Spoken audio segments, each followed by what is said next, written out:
নমস্কার, আমি সৃজনী মোদক। আমি একটি আবৃত্তি করব রবীন্দ্রনাথ ঠাকুরের হারিয়ে যাওয়া। ছোট্ট আমার মেয়ে সঙ্গিনীদের ডাক শুনতে পেয়ে সিঁড়ি দিয়ে নিচের তলায় যাচ্ছিল সে নেমে। অন্ধকারে ভয়ে ভয়ে থেমে থেমে হাঁটেছিল প্রদীপ খানি, আঁচল দিয়ে আড়াল করে যাচ্ছিল সাবধানে। আমি ছিলেন ছাতে, তারাই ভরা চৈত্র মাসের রাতে। হঠাৎ মেয়ের কান্না শুনে উঠে দেখতে গেলেন ছুটে।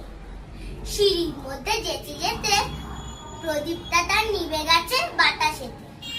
সুধাই তারে, কি হয়েছে বামি? সে কেঁদে কই নিচে থেকে, হারিয়ে গেছি আমি।